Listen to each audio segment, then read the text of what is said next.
C'est dans les Oued que l'on apprend vraiment. Un rêve de gamin, 22 jours, 5700 km à moto, au Maroc, tout s'accélère. Premières erreurs, premières sensations, piste rapide, liberté totale. Le deuxième jour, 253 km et un bivouac improvisé à la nuit tombée.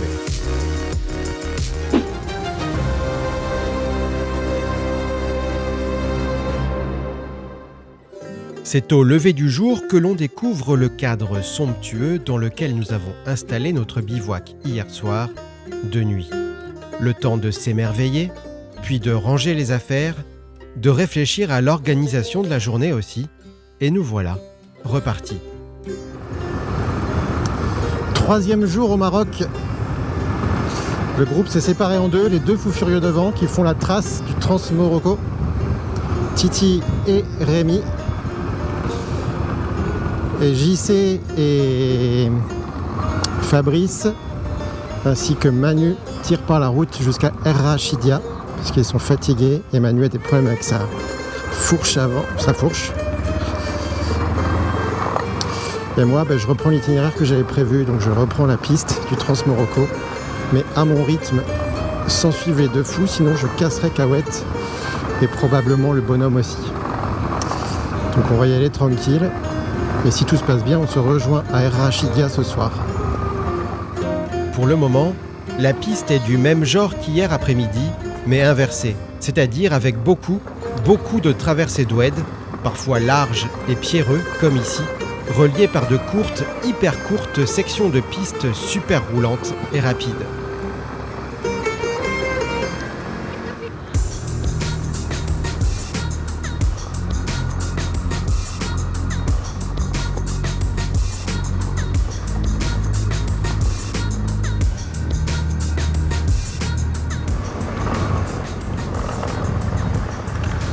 Vous m'attendez pas, hein? Allez, allez-y.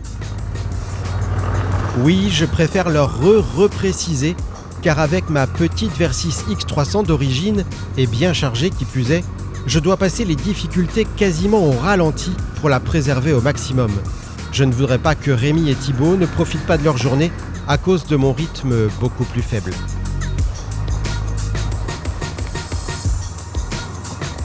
Rien à voir, mais quand on y pense, c'est quand même fou de se dire qu'alors que tout est sec et aride, l'hiver ici, il y a de l'eau partout. Les oueds sont remplis et débordent, comme en témoignent toutes les cassures et saignées qui coupent la piste tous les 2, 3, 400 mètres, comme ici, depuis le départ ce matin.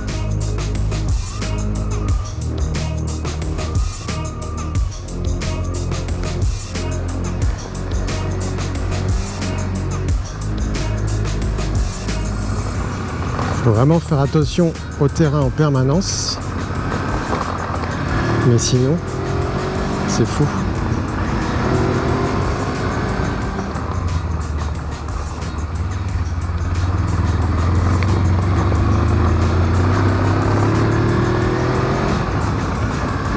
Par contre, au bout du troisième jour, j'ai une peur qui arrive déjà, c'est que les pneus sont très usés. Le premier train de K-Route 4 que j'avais pris m'avait pas fait ça. Là, j'ai l'arrière qui est très abîmé déjà, très mangé, diminué. Et ouais, ça m'inquiète un peu en fait. J'avais en effet testé au printemps des pneus afin d'être sûr de pouvoir faire tout le voyage sans avoir besoin de les changer en cours de route. Les Metzeler K-Route 4 m'avaient fait près de 10 000 km avec un usage autant off-road que route et la moitié du temps moto chargée. J'étais donc parti confiant.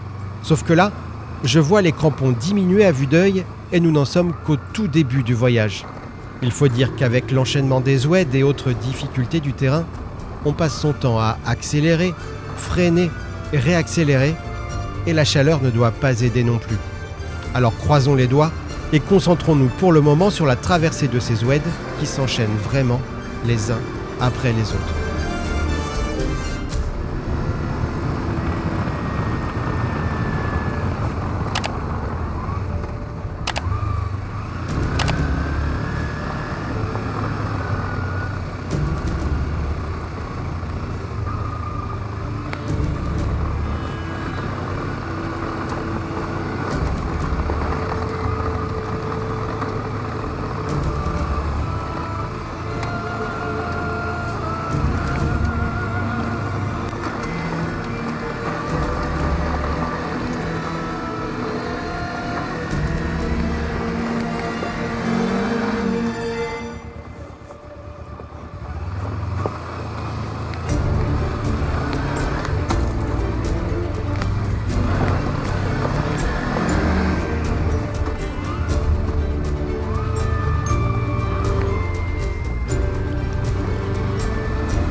Le décor est toujours magique et comme les jours précédents, ne cesse de changer au fil des kilomètres.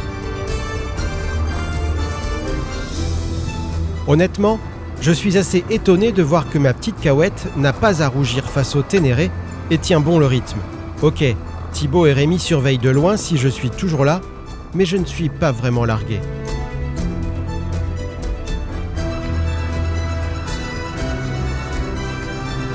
C'est d'ailleurs ensemble que l'on va retrouver la route et faire une rencontre impromptue.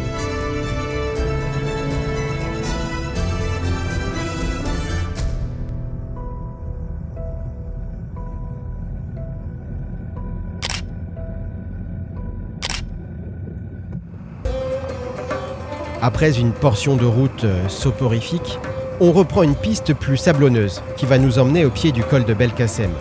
Le col de Belkacem, c'est un incontournable des road trip off-road au Maroc. Culminant à 1240 mètres, il offre un point de vue unique sur le plateau du Rekam.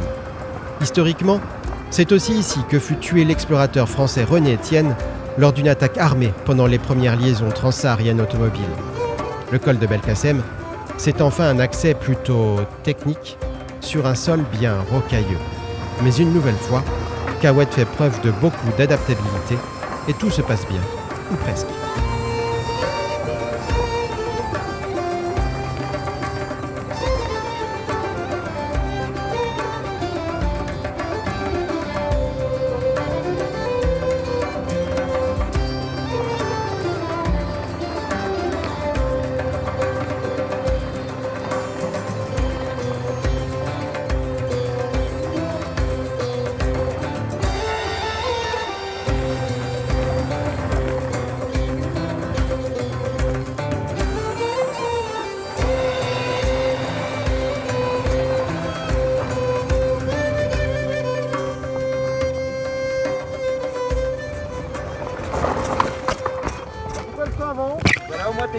Ça c'est fait. De quoi? Je sais pas. Attendez.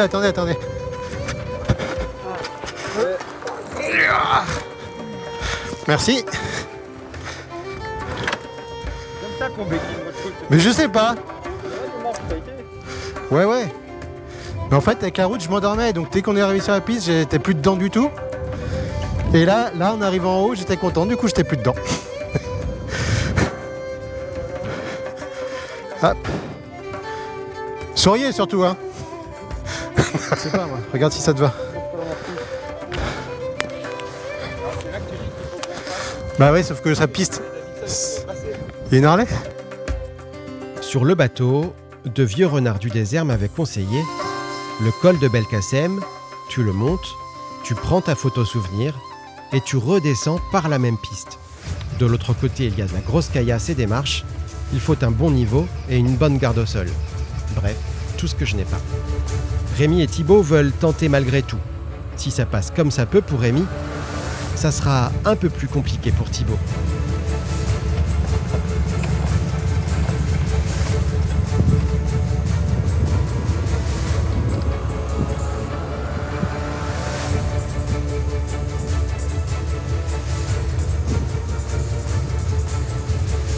Mais malgré la technicité, ils passeront.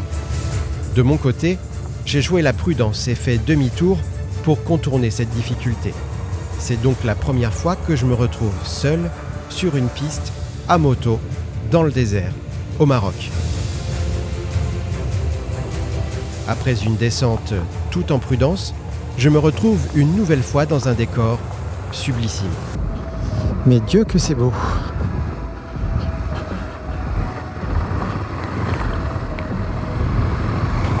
Voilà, c'est une piste qui va être plus roulante, je pense.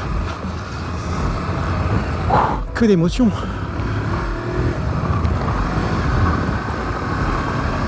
Et là, tu es seul au monde. Vraiment seul au monde.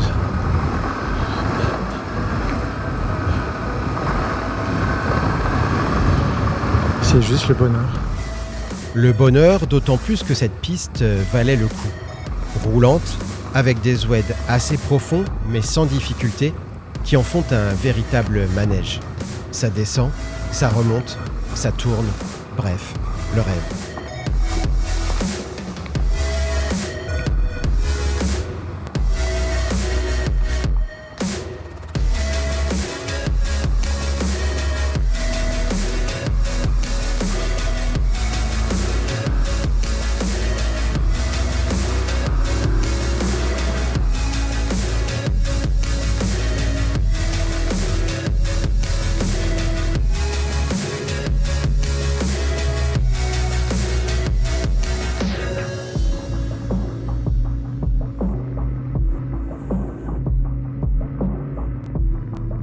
Au bout d'une vingtaine de minutes, j'arrive au village de Ksar Kadoussa. C'est là que je vais récupérer la route.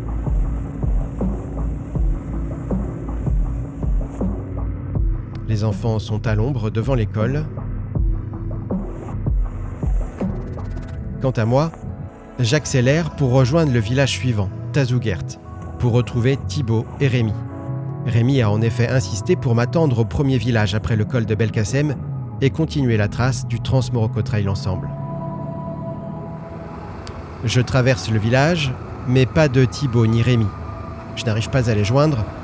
Je fais donc demi-tour pour reprendre la trace du Trans-Morocco Trail en sens inverse, au Kazou. Un moment qui va se révéler un véritable choc culturel. Loin des grandes villes, je me retrouve à rouler en compagnie de cargaisons chargées sur des ânes au milieu de maisons en construction et de maisons traditionnelles. Dépaysement total.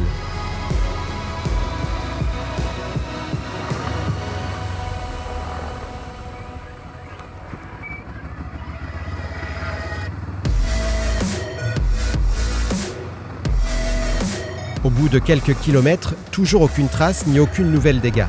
Je m'arrête et envoie un message à Fabrice, déjà arrivé à l'hôtel à Rachidia, pour savoir si de son côté il en a eu. La réponse est négative. Je reprends la trace du Trans-Morocco Trail dans le bon sens, en direction de Boudnib, la prochaine ville. Peut-être que Rémi parlait de ville et pas de village. Arrivé à Boudnib, je reçois un message de Thibaut. Ils ont tracé par la route et sont déjà à l'hôtel, à Rachidia. Il est 14h. Je suis venu pour explorer le Maroc par les pistes, pas par la route. Je décide alors de continuer seul sur le Trans-Morocco pour me rapprocher d'Erachidia. Et une nouvelle fois, je ne regrette pas. Les premiers kilomètres de piste à la sortie de Boudnib sont en effet prometteurs. Vallonnés, avec une tendance à devenir sablonneux, avec des pistes parallèles qui finissent par se couper, se recouper, s'entrecouper, et puis des véhicules au chargement, dépaysant.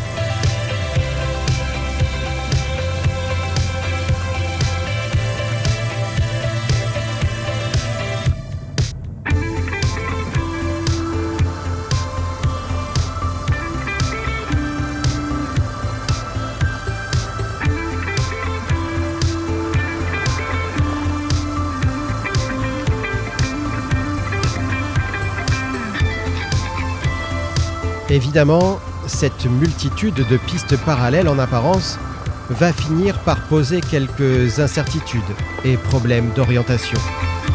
Mais en général, je m'en rends rapidement compte et retrouve vite la bonne piste.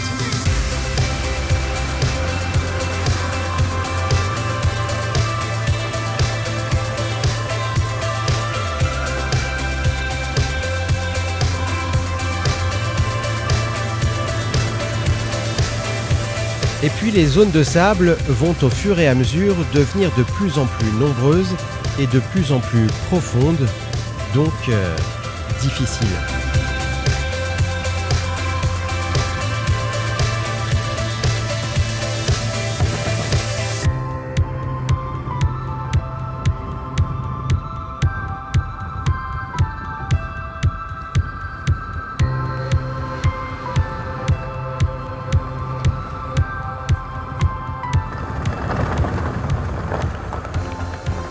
Je sais plus du tout.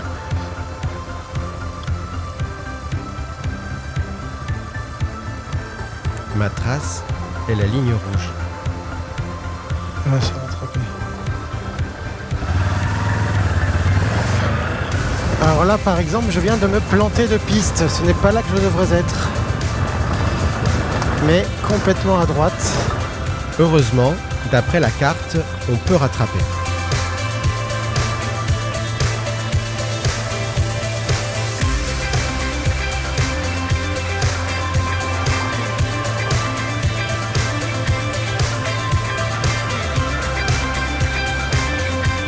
Je n'aurai même pas le temps de récupérer la bonne trace que le sable aura raison de moi.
Il fait tellement chaud que je n'arrive à rien. Je décide donc de reprendre mon souffle et d'enlever mon équipement.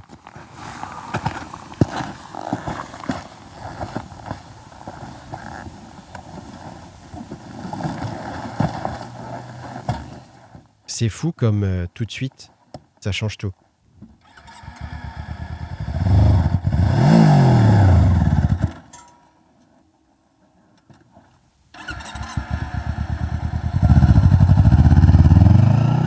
Alors que je me rééquipe, un local arrive avec sa camionnette transportant ses chèvres.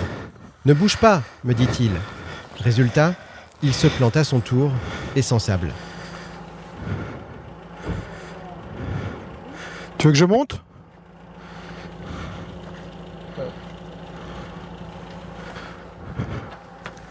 Bonjour, désolé.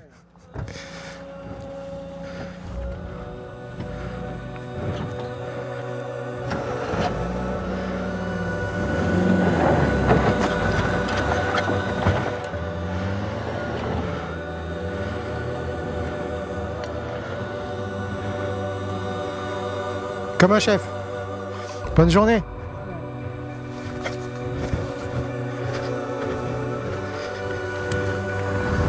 Ouais, on est reparti.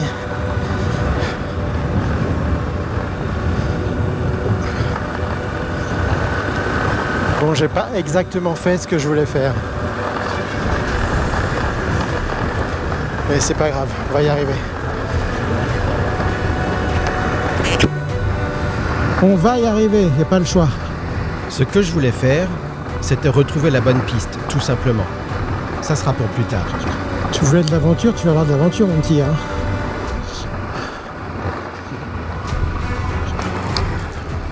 J'ai failli m'en coller une deuxième.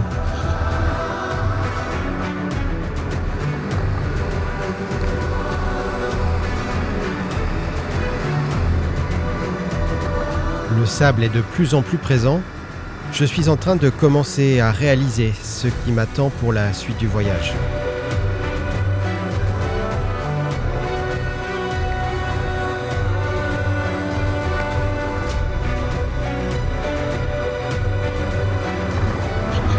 Et pour trouver les pistes là-dedans, faut y aller quand même. Hein.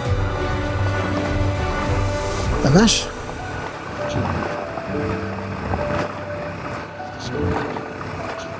Récupérer à côté.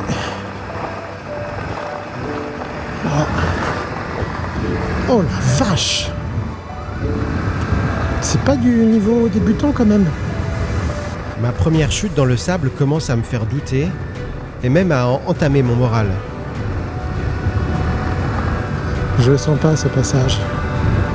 Je le sens pas. Je sais pas pourquoi.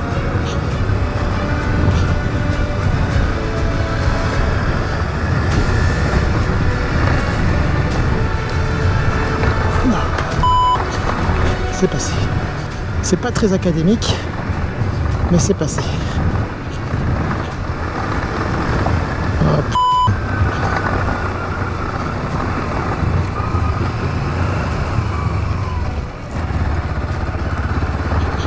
C'est passé.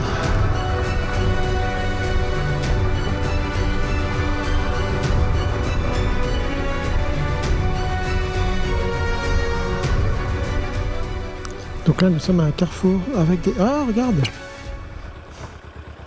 Tu peux acheter des souvenirs. Il y a les souvenirs. Si t'en veux, tu achètes et tu laisses les sous dans la petite boîte ici. Voilà. Il n'y a pas de vol. C'est des vrais scorpions. C'est des vrais scorpions. Allez, zou. Cette pause aura fait du bien. On est reparti. Je vous cache pas qu'il fait chaud là. Ça nous fait une arrivée à 17h. 17h, c'est pas mal. 17h, à condition de trouver la bonne piste. On va tenter par là. On va voir si c'est ça. On va voir si c'est celle-là. C'est pas le bon côté. Allez, on fait demi-tour.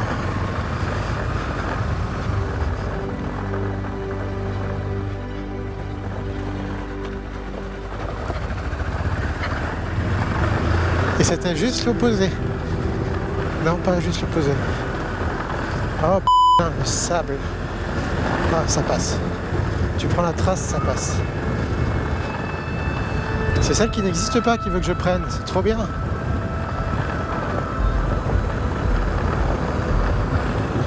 Je la vois pas en fait, cette trace.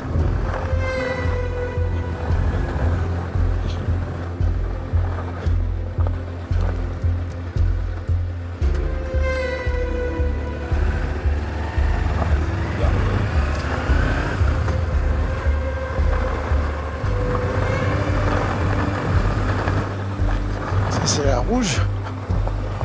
Il est censé y avoir une trace. Impossible de trouver la moindre trace de la trace que je suis censé prendre.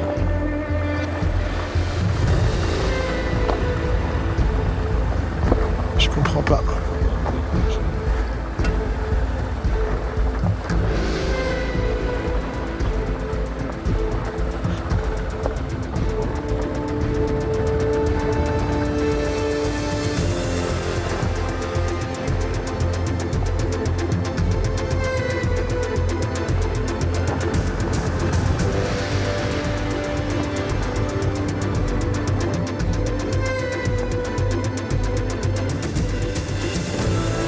Face à cette situation, je décide de me lancer en hors-piste, vers la trace suivante.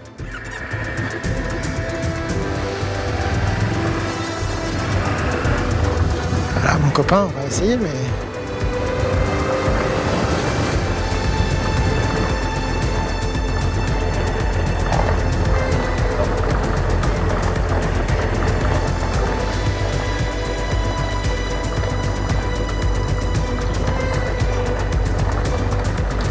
On va chercher la coupe là. Hop, là. Ça c'est une trace. Non. Allez, hop.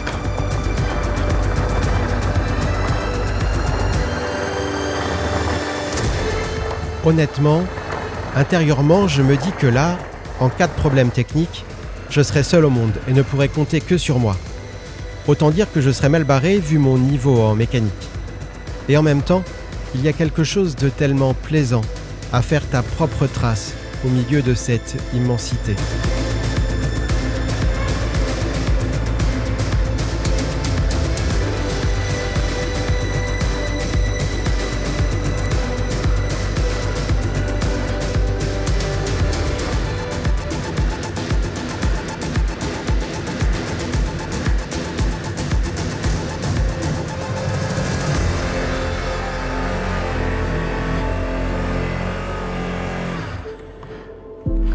Alors que je pense être suffisamment ensablé pour que la moto tienne debout, il n'en est rien. Merde. J'ai bien failli la coucher à l'arrêt, ça aurait été le comble.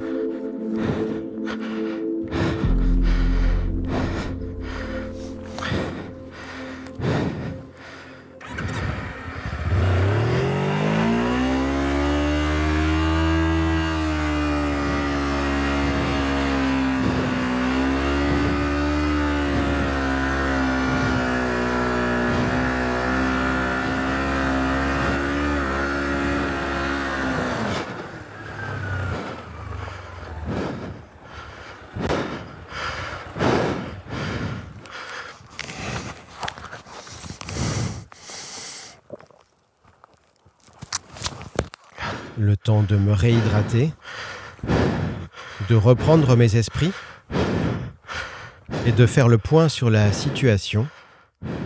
Et c'est reparti. Bien qu'il n'y ait pas de piste, le plateau est roulant, au milieu des pierres et de la végétation, avec quelques passages de sable piégeux pour moi qui découvre. Je finis par retrouver une petite piste, mêlant là aussi terre, pierre et passages de sable.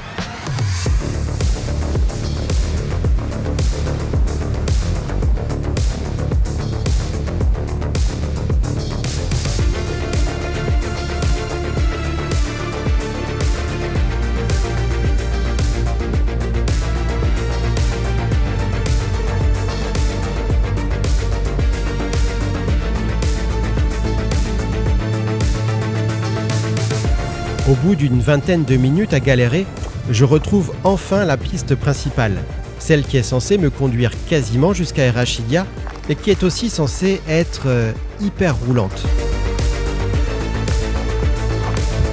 Alors roulante, oui, elle l'est. Je vais même me faire quelques pointes comme si j'étais en rallye. Sauf que comme depuis ce matin, la piste est régulièrement coupée par des oueds sableux, très sableux, et évidemment, c'est la galère totale pour moi.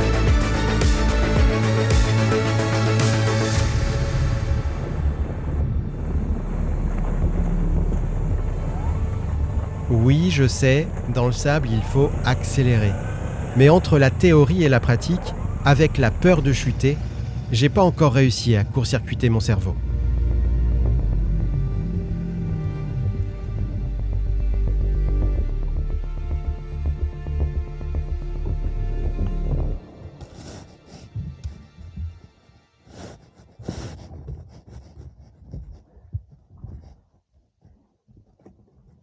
C'est dans ces moments-là que tu regardes autour de toi et que tu te demandes « Mais qu'est-ce que je fais là ?»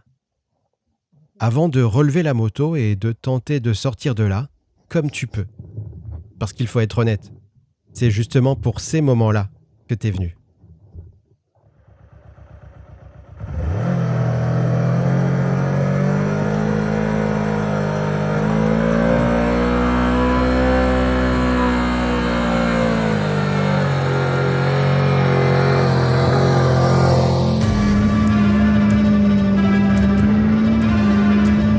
La sortie se fera en plusieurs étapes.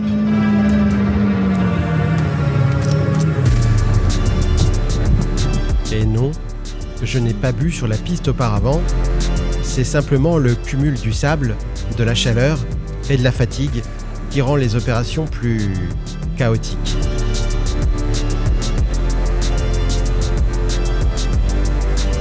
La suite de la piste sera un enchaînement de galères du même type, avec des portions roulantes coupées par des traversées d'oued remplies de sable. La fatigue est telle qu'au bout d'un moment, je m'arrête pour prendre une photo dans une descente et j'oublie de laisser une vitesse engagée. Résultat, la béquille se replie sous le poids de la machine et des bagages et Kawet se retrouve au sol une nouvelle fois.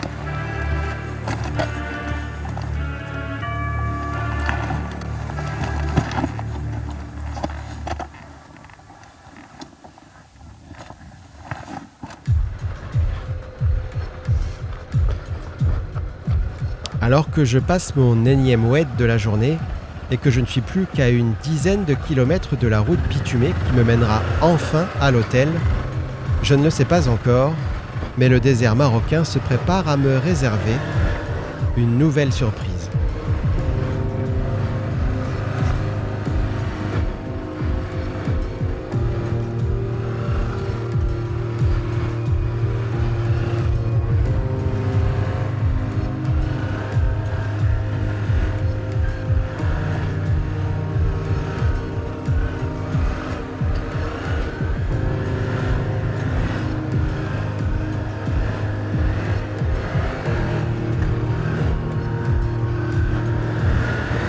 Oh non! Là, face à moi, en plein milieu de la piste, se dressent des grillages à perte de vue.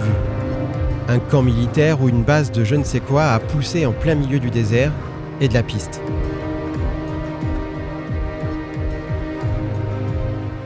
Alors qu'il est presque 18h, que j'ai déjà 1 heure de retard sur la prévision du GPS, que je suis fatigué par la chaleur et le nombre de fois où j'ai dû relever Cahuète aujourd'hui, me voici avec un nouveau défi. Trouver une autre piste pour rallier la route. C'est la merde. C'est la merde.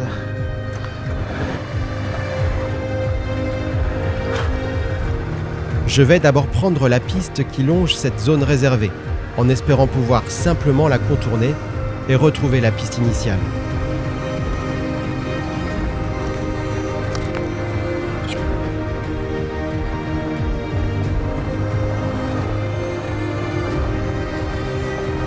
Malheureusement, au bout de quelques kilomètres, le verdict tombe. Oh putain. Nouvelle impasse, nouveau demi-tour. Entre-temps, les garçons m'ont envoyé l'adresse de l'hôtel à Errachidia. J'entre les coordonnées dans le GPS.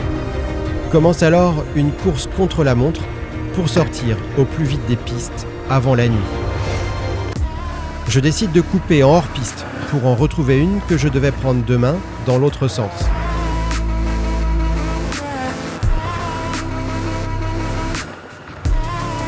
La piste retrouvée, j'accélère le rythme.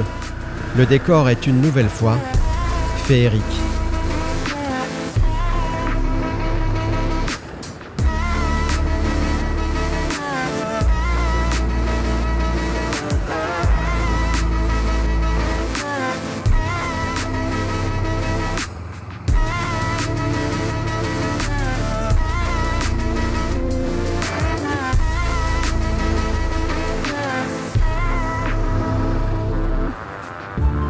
Une piste manquée va me faire passer par un campement nomade. C'était pas par là. Je fais donc une nouvelle coupe hors piste pour récupérer la bonne.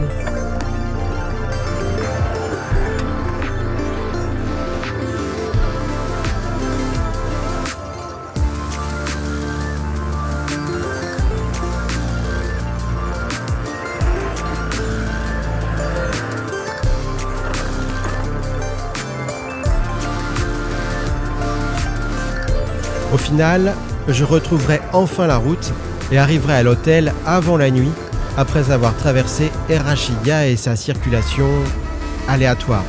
Sans doute le plus difficile de la journée, plus que le sable, t'as qu'à voir. Demain, direction Merzouga et ses dunes. Ça promet.